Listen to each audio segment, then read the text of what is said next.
The towers of Ithermore rose high into the purple sky, and they had been standing there for thousands of years without any damage or war coming to harm them, but today was different. Something bad was finally coming to this peaceful Place Larastra.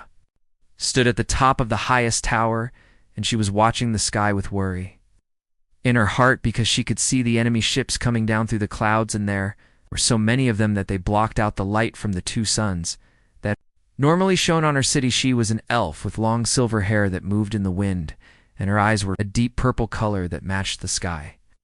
And she wore armor that was made from a special metal that could stop most weapons from hurting her.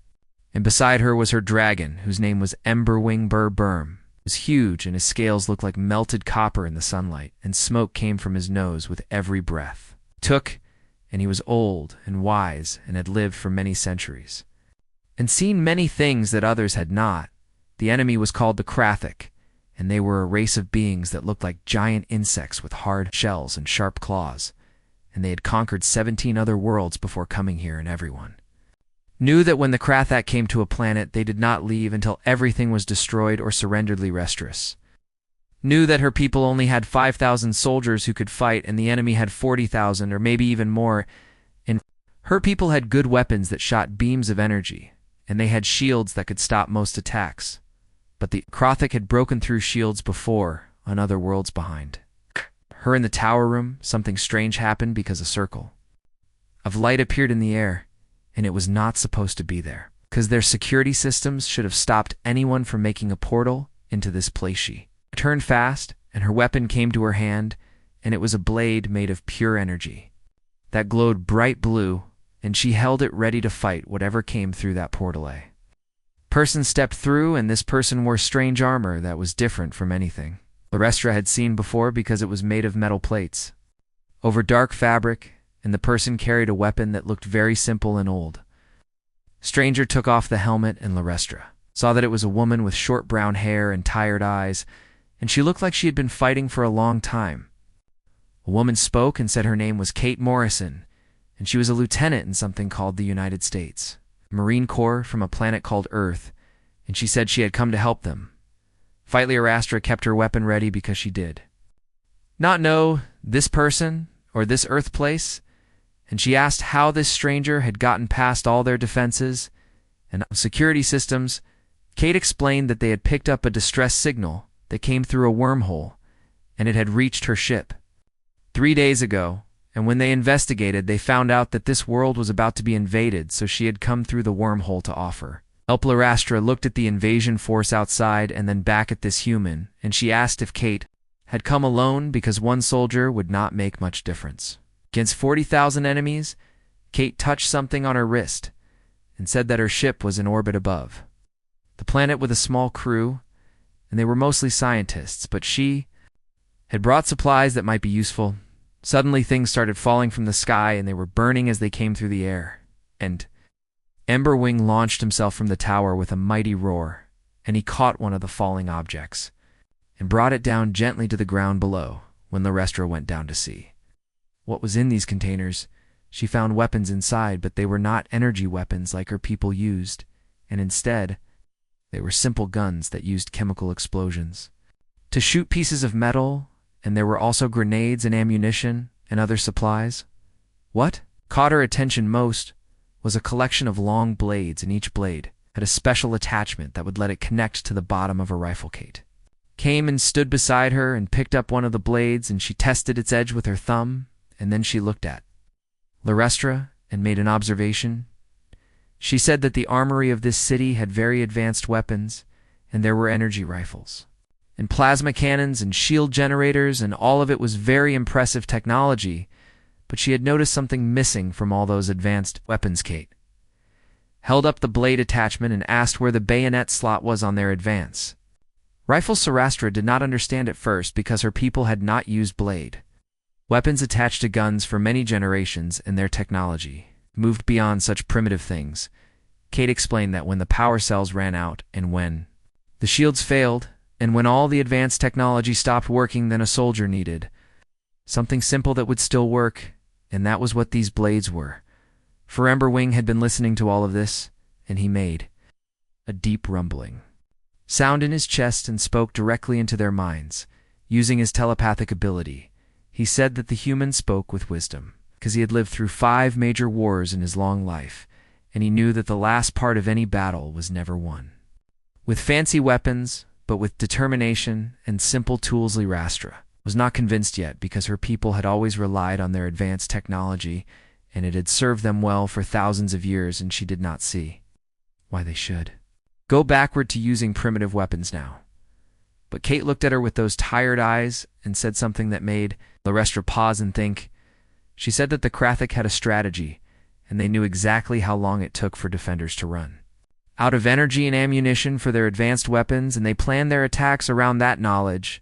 And when the power cells were empty and the shields were down, then the defenders had nothing left to fight, Whitkit said she had read the reports from all 17 worlds that the Krathic had conquered, and it always ended the same way, because the defenders ran out of power at the worst possible moment, and then they were helpless. Lyrastra looked at her dragon and Emberwing, looked back at her, and she could feel his agreement with what the human was saying, even though it was hard to accept. More containers kept falling from the sky, and Kate's crew was dropping everything they could spare to help with the defense. And there were medical supplies and food rations and more ammunition, and more of those simple rifles with blade attachments. The elven soldiers started gathering around the containers and looking at the strange weapons with confusion, and some with disgust, because they thought these old-fashioned guns were beneath them. Kate did not seem bothered by their reactions, and she started showing them how the rifles worked and how to load the ammunition and how to attach the blades to the bottom of the barrel. She moved with confidence and efficiency, like someone who had done this many times before, and her hands never fumbled or hesitated as she demonstrated each step. Lyrastra watched and learned, even though she did not want to admit that this stranger might be right about what they needed. The invasion force was getting closer, and they would land in less than 2 hours, and then the fighting would begin. And Lyrastra knew that her people were not ready for the kind of grinding battle that was coming. Kate finished her demonstration and looked up at the sky, where the enemy ships were getting bigger and closer, and she said quietly that they did not have much time. She said that in the next few hours they would see if the old ways could help them survive what was coming, and she hoped that the elven soldiers would learn fast, because they would not get a second chance. Emberwing spread his great wings and roared a challenge at the approaching enemy, and the sound echoed across the city, and every person who heard it felt their courage grow a little stronger. Lyrastra made a decision then, and she told her soldiers to take the human weapons and learn how to use them, and she said that they would use every advantage they could get, because this was a battle for survival. Kate nodded with approval and began organizing training groups, and she worked fast because time was running out and the enemy would not wait for them to be ready. The city of Ethermore prepared for war, and for the first time in thousands of years they prepared with both advanced technology and ancient simple weapons, and no one knew yet if this combination would be enough to save them. The War Council met in a great hall where holographic images showed the enemy army spreading across the plains outside the city, and the images were not good because there were so many Krothok soldiers that they looked like a dark wave covering. The Ground General Valor is the commander of all the elven forces, and he was old and proud, and had never lost a battle in his long career, and he looked at the human woman with anger barely hidden on his face. He said that Kate was insulting them with these old weapons that she called relics, and he pointed at the rifles that some volunteers were holding, and he said they needed plasma, artillery, and orbital support. It's not metal tubes that threw bits of lead at the enemy. Kate stood calmly and did not seem bothered by his anger, and she picked up one of the Earth's rifles to make her point. She agreed that the elven plasma rifles were beautiful and very advanced, and they had high energy, efficiency, and perfect accuracy, and almost no recoil when fired, and they could punch through Krothic's armor from 100 meters away. But then she held up her rifle and explained that this simple weapon worked when the power cells were empty, and it worked in electromagnetic dead zones where advanced weapons failed, and it worked when a soldier was covered in mud and exhausted and out of options. She fixed the bayonet to her rifle with a sharp clicking sound, and said that when all the ammunition was gone, this weapon still worked as a spurly. Lyrastra had been listening carefully, and she said that Kate was talking about desperate situations, and her people were not desperate yet. Kate replied quietly that they were not desperate yet, but they would be soon, and the Krothek did not just invade worlds, they ground them down slowly and made defenders use every energy cell and every charge pack until their beautiful weapons became useless. She said she had studied the reports from the 17 conquered worlds, and it always ended the same way because the defenders ran out of ammunition at exactly the wrong momentum. Burwing raised his massive head from where he had been resting near the wall, and when he spoke his voice filled everyone's mind at once. He agreed with Kate and said he had lived through 5 wars, and he knew that the last part of any war was never won with elegant fighting, but with whatever tools remained. General Valor looked angry, but he also looked worried because he knew the dragon was wise and had seen more battles than any elf alive. Finally, the general agreed and said that Kate could teach the soldiers how to use these primitive weapons, but he still believed that their advanced technology would be what saved them when the enemy breached their defenses. Kate smiled, but there was no warmth in it, and she said she hoped he was right, and she really meant it. Over the next several hours, Kate worked without stopping, and she taught groups of elven soldiers how to maintain the rifles and how to load them quickly, and how to fix the bayonets properly, and how to fight when their power armor stopped working. Many the soldiers resisted at first because they had trained for decades in sophisticated combat styles, and they thought these simple weapons were beneath their skill level, but something about the way Kate taught made them listen and pay attention, because she was absolutely certain about what she was saying, and her confidence was hard. To Ignorelia, Restra found herself watching the humans' demonstrations closely, and she noticed that Kate moved with economy and purpose, and every motion had a reason behind it. When Kate showed them bayonet fighting, it was nothing like the ceremonial blade work that elves practiced, and instead, it was brutal and efficient and designed only for killing quickly. At close, Wrangler Astra commented that Kate had done this before in real combat, not just in training. Kate stopped and her eyes became distant, like she was remembering something painful, and she touched a scar above her eyebrow. She told them about the Mars Rebellion in the year 2287, when the colony domes were breached and all their energy weapons shorted out from the vacuum exposure. She said they held a supply depot for 6 days using whatever they could find to fight with.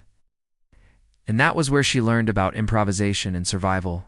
The elven soldiers became quieter after hearing this story because they realized this human had actually experienced the kind of desperate fighting she was describing. As sunset came, the Krothak army began moving forward, and from the walls of the city, the defenders could see them coming like a tide of chitin and metal flowing across the plains. In the command hall, everyone prepared for what would be the longest night of their lives. Kate checked her equipment one more time and made sure her rifle was loaded and her bayonet was sharp, and she tested the edge with her thumb. Rastra came to stand beside her and asked if Kate was afraid. Kate said yes.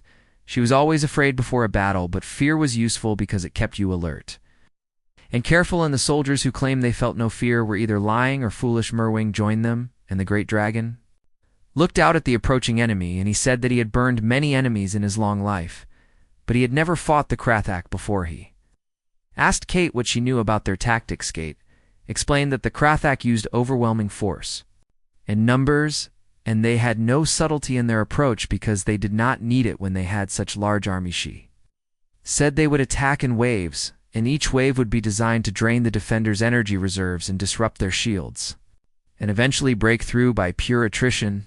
General Valor joined the conversation and said their shields were strong and could withstand significant punishment. Kate agreed, but pointed out that the Krothak had broken stronger shields on other worlds, and they knew exactly how much power it took to bring down different types of defensive barriers. She said the key was to not rely only on the shields, but to have backup plans for when they failed.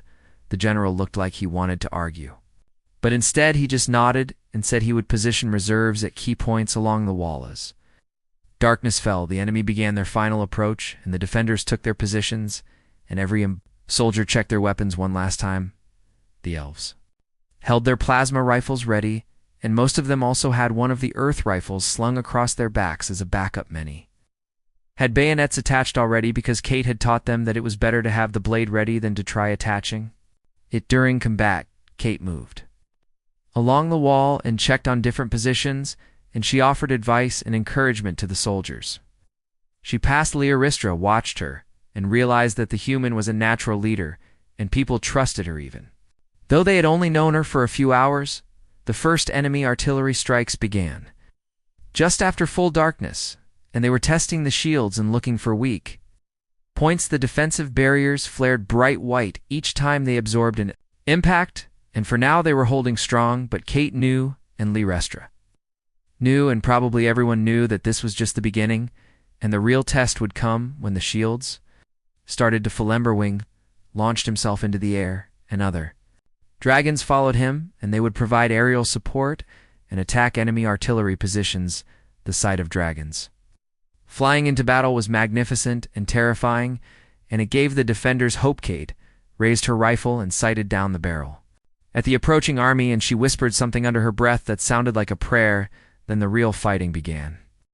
The first wave of Krathok soldiers hit the shields at exactly midnight, and they were shock troops that had been enhanced with biological modifications to make them stronger and faster, and their armor was thick and heavy.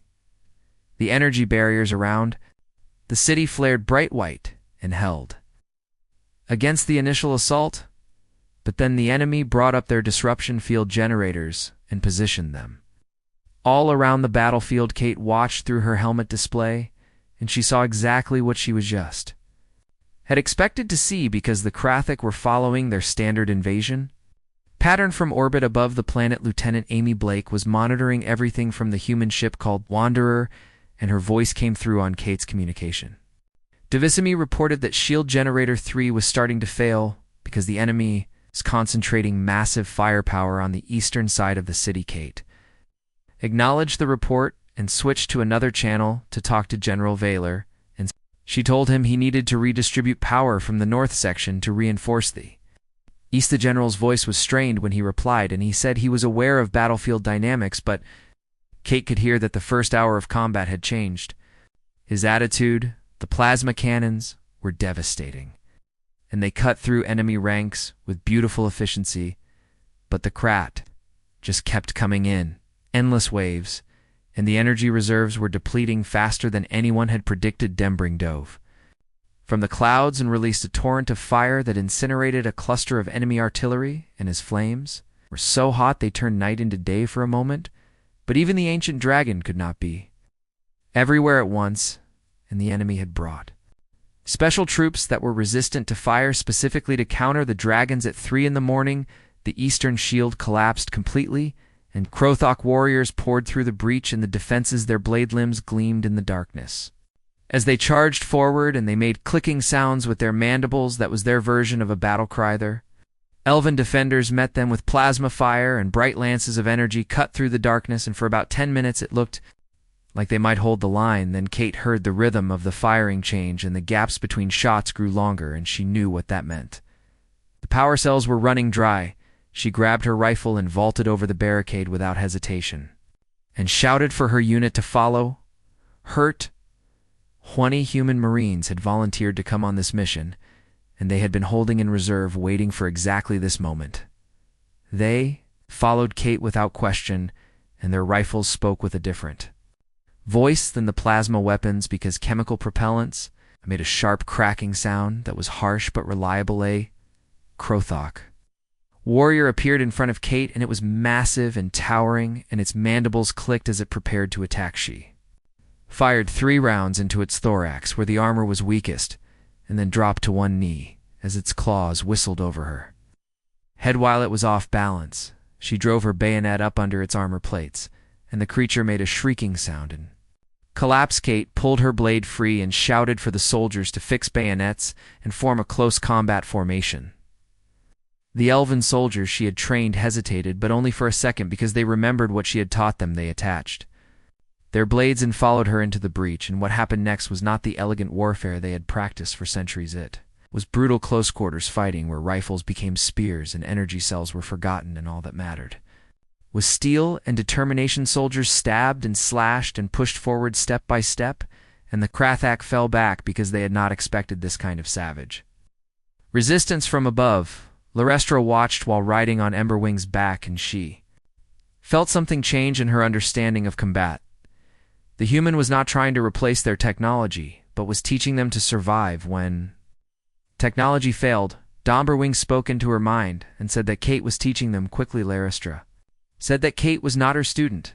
The dragon made a sound like laughter and asked if she was sure about that, because Laristra had been watching Kate's methods and learning her philosophy, and that was what students did. Domberwing banked hard and dove toward another group of enemies, and his claws tore through their ranks. By the time the sun rose, the breach was sealed, but the cost had been high, and bodies lay in heaps on both sides. Kate pulled her bayonet from the last enemy she had killed, and she was breathing hard, and her armor was scarred and dented from the fighting around her. The elven soldiers stared at their weapons with new understanding, because they had survived the night, not with elegant tactics, but with simple steel and refusal to break.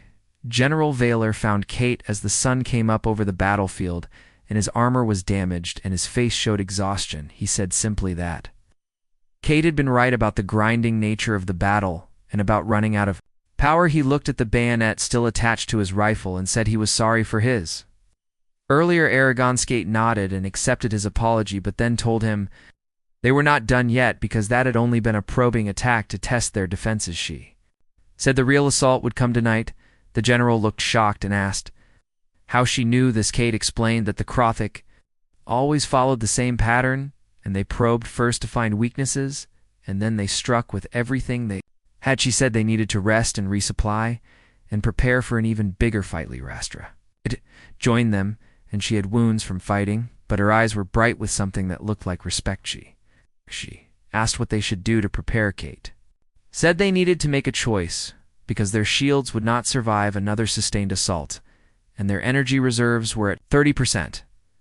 If they were conservative, they might last 3 more days, but they could not win by being conservative. She spread out a holographic map and pointed to a location deep in enemy territory. She said that was where the Krothic command ship was located, and it was coordinating all their ground forces and jamming communications and powering the disruption fields. If they could destroy that ship, the enemy army would lose cohesion and become much easier to defeat.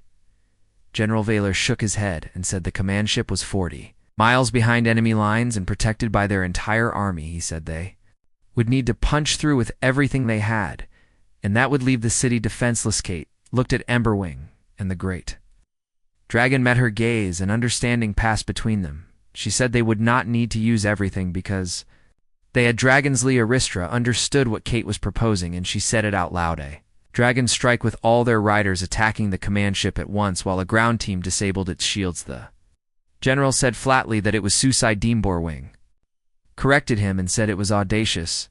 The dragon explained that the Krothic thought dragons were simple beasts that were powerful but predictable. They did not expect coordinated tactics or cooperation between dragons and ground forces. Kate added that her ship could provide orbital fire support, and she would lead the ground team personally. The council debated for an hour, and the vote was close, but finally audacity won over caution as the day progressed. Kate assembled her strike team, and it consisted of 15 Marines and 30 Elven commandos, and Laristra insisted on joining them. Would move through enemy territory on foot using every stealth technology both civilizations had above them. Emberwing would lead all the dragon riders in a wide arc to get into position. The mission would launch at 2 in the morning, when the enemy would be least expecting an attack. Kate checked her equipment one more time and made sure everything was ready. She looked at Laristra and asked if the elf was sure she wanted to come on this miss. Laristra said she was sure, because this was her world and her people, and she would not ask others to take risks she was not willing to take herself. Kate smiled and said that was a good answer. Night fell again. The strike team moved out into the darkness, and behind them the city prepared to hold against whatever came. This was the moment that would decide everything. The Krothic commander was called Vorthok the Render. He was massive even by the standards of his warrior caste, and he sat in the command ship watching reports from the battlefield. His forces should have overwhelmed the city by now, according to all their calculations and projections, but somehow the defenders were still fighting. What confused him most was that they were using primitive projectile weapons and blade attachments in fighting with a ferocity his intelligence had never predicted. One of his subordinates came and explained that a new faction had joined the defense, and they were called humans, and there were not many of them, but they seemed to be teaching the elves alternative combat methods. Vorthok ground his mandibles together in frustration because the Dominion had perfected their invasion strategy over decades. They knew exactly how long each species' advanced weapons would last, and when their energy reserves would fail, and when despair would set in. But these humans had introduced chaos into the equation. He ordered his subordinate to double the assault for tonight, and said they would crush the defenders before they could adapt any further. In Ithermore, Kate gathered her strike team and went over the plan one final time. They would move through enemy territory on foot and bypass patrols using stealth technology and reach the command ship by 2 in the morning. Then they would disable the shield generators with explosives and create a window for the dragons to attack. Cammy Blake's voice came through from orbit, and she said she had the command ship on sensors and was ready to provide fire support. Kate acknowledged and told her team to move out. They walked through the darkness for hours, and several times they had to hide while Krathek patrols passed near. Belaristra used her magic to disrupt enemy sensors and make them harder to detect. The elven commandos moved like shadows, and the human Marines matched them step for step. After 3 hours of careful movement, they reached the command ship, and it was a grotesque thing that was half biological and half mechanical. Kate had to force herself not to stare at it because the sight made her skin crawls. She focused on the mission instead, and directed her team to place explosive charges on the shield generators. Corporal Lisa Hayes was the demolitions expert, and she worked quickly and efficiently to set the charges. Larestra kept watch and used her abilities to keep the sensors confused. All the charges were in place. Kate raised her fist and then dropped it to signal the attack. The night exploded with fire and light as the shield generators detonated in sequence. For a brief moment, the command ship was vulnerable. Through that window came the dragon's boar wing, led the charge, and he was ancient and terrible, and his flames turned the night sky bright as day. Behind him flew dozens of other dragons, and each one carried an elven rider armed with plasma lances. The Krathak defenses activated, but they had been designed to stop ground assaults and orbital bombardment, not a coordinated aerial strike at close range. Kate's team fought through the chaos and provided covering fire while the dragons tore into the command ship. It was beautiful and terrible to watch as creatures of legend clashed with alien. Technologenberg's claws ripped through armored plates in his flames, melted support structures. Other dragons harried the defenders and kept them from organizing an effective response. Then Vorthok himself emerged from inside the ship. He was twice the size of normal Krothok soldiers and wore experimental combat armor that made him look even more massive. His blade limbs could cut through dragon scales. Zarastra did not hesitate for even a moment. She leaped from Emberwing's back, and her plasma blade met Vorthok's claws in a shower of sparks. They fought across the command ship's hull, and it was elf against alien, and both were fighting for their survival. Arestra was fast and skilled, but Vorthok was incredibly strong, and his armor protected him from most of her strikes. She managed to cut through his armor in several places, but then his blade sliced through her own armor and cut into her side. Kate saw Larestra falter and fall back without thinking. Kate raised her rifle and fired at Verthith. Bullets sparked off his armor and barely scratched it, but they got his attention. He turned toward this new threat, and his mandibles clicked with rage. Kate muttered that she really should have brought something bigger. She fixed her bayonet as Vorthok charged at her. He was fast for something so large, and his first strike would have killed her, but she dove under it and rolled and came up, driving her blade into a joint in his armor. It was not much damage, but it bought Larestra time to recover from her wound. Together, the human and the elf fought the Krothak commander. It should not have worked because they were too small and too fragile compared to this monster, but they fought with desperate coordination and covered each other's weaknesses and exploited every opening they could find. Kate would distract him with gunfire, and then Larestra would strike at weak points in his armor. When he focused on the elf, Kate would stab at his joints with her bayonet. They fought for what felt like hours, but was probably only minutes. Vorthok was powerful, but he was also growing frustrated because these small beings would not. Delira saw her chance when he overextended on a strike meant to kill Kaiichi. drove her plasma blade into his throat with all her strength. Alien Commander made a gurgling sound and fell backward. He crashed onto the hull with such force that the metal buckled beneath. Himemberwing roared in triumph, and the sound echoed across the entire battlefield. The command ship was crippled, and systems were failing throughout its structure. Kate gasped into her communication device and told Amy that the target was neutralized. She told General Vaylor that he was clear to launch a counterattack from the city. The Elven forces surged forward with their weapons recharged and their spirits lifted by the dragon victory. The Krothak army fell into disarray because their coordination was broken and their jamming systems were offline. The battle that followed was fierce, but the outcome was no longer in doubt. By the time dawn came, the Krothak were in full retreat, and they abandoned their equipment and fled to orbit in the hull of the dying command ship. Kate helped Larestra stand up. The elf was bleeding from many wounds, but her eyes were bright with victor. Larestra said that Kate had saved her life with that primitive weapon and primitive blade. Kate smiled despite her exhaustion and said that sometimes the old ways were the best ways. She said sometimes you just needed steel and stubbornness. Landed beside them, and his scales were scorched, but his presence was as magnificent as ever. He said that Kate spoke truth. They had won today, not with their most advanced weapons, but with their most enduring ones. He said those were courage and adaptation, and the willingness to fight when all seemed. Loskate looked out at the retreating enemy and allowed herself to feel relief. They had done it against impossible odds. They had defended the city and driven back an army that had conquered 17 worlds below them. The elven soldiers were celebrating, but Kate knew this was not over. The Krothak would regroup and might come back someday, but for now they had one, and that was Inali. Restra put her hand on Kate's shoulder and said, "Thank you." Kate just nodded because words seemed inadequate for what they had all been through together. The sun rose over Ethermore, and for the first time in days the sky was clear of enemy ships. It was a new beginning. 3 months had passed since the battle, and Ithamore had been rebuilt, and the crystalline spires gleamed once more in the sunlight.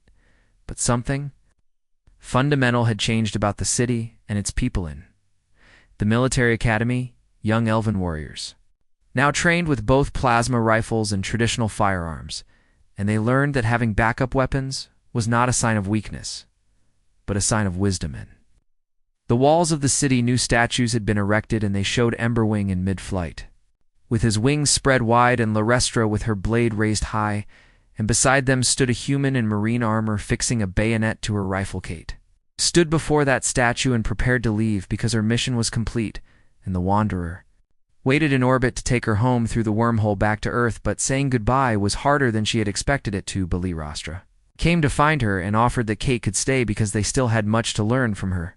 Kate replied that they had already learned the important part, which was how to adapt and survive when perfect plans fell apart. He said they did not need her anymore. Yembring lowered his massive head to regard the human, and over the months she had earned the ancient dragon's respect, which was something few beings could claim. He said that Kate had given them more than just tactics and technique. Shit had reminded them that sophistication without resilience was merely fragility, dressed in beautiful clothing. General Vaylor joined them, and he had become an unexpected ally after the battle had burned away his early arrogance. He said that the Dominion would return someday, because enemies like the Krothak never gave up after just one defeat. But when they came back, the elves would be ready with more than just advanced weapons. They would have the understanding that sometimes the simplest solutions were the strongest. Wanskate nodded in agreement and said they should remember that technology was a tool, but will was the real weapon. She said you could have the most advanced rifle in the galaxy, but if you were not willing to fix a bayonet and fight hand-to-hand when everything else failed, then you had already lost. Lieutenant Amy Blake's voice came through Kate's communication device and said that they were ready for departure whenever. Kate gave the word. The promotion had come through the previous week, and Kate was now a captain, along with a new assignment. Apparently Earth's military had taken note of what happened on Ithermore, and they wanted Kate to train more units in what they were calling adaptive warfare. They wanted to prepare for a galaxy that was far more dangerous than they had realized. But first, there was one last moment to share with these people who had become friends. Restra stepped forward and embraced Kate, which was unusual for her reserved people. Whispered, "Thank you for teaching them that survival was not about perfection, but about persistence." Kate replied, "That they should take care of each other, and she meant Larestra and Emberwing and all their people. She said if they ever needed help again, they should just send another distress signal and Earth would answer." Aide stepped back and gave a formal salute, and then activated her transport beacon. The beam of light caught her and began pulling her up toward the ship waiting in orbit. Larestra watched her go and felt Emberwing's warmth beside her. The dragon's telepathic voice was soft and tinged with both affection and sadness. He said that Kate was an unusual human because she came from a species that had barely mastered interstellar travel, yet she taught them lessons they needed centuries to learn. Larestra asked what lesson that was. Even though she suspected she knew, the Answer Emberwing said that the most advanced civilization was not the one with the best technology, but the one that remembered how to fight with steel and fire when all the clever machines failed in the rebuilt. Armory, the weapons master, was training new recruits. He held up a plasma rifle in one hand because it was elegant and powerful, and his other hand he held a simple combat knife. He told his students that both were weapons, and one was more advanced and more efficient and more precise, but both could win a war. Key was knowing when to use each one, and never forgetting that the most important weapon was not in your hands but in your heart. These words would echo through Elven military doctrine for generations to come on Earth. In a briefing room at Marine Corps headquarters, Kate Morrison stood before a room full of officers and scientists behind.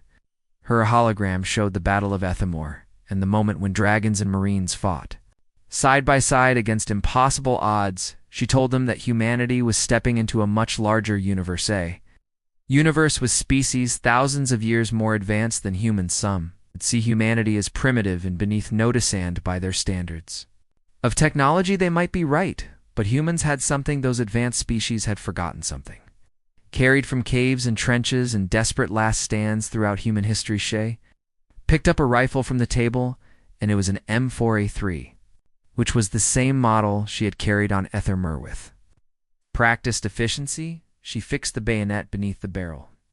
The click of it locking into place echoed in the silent room.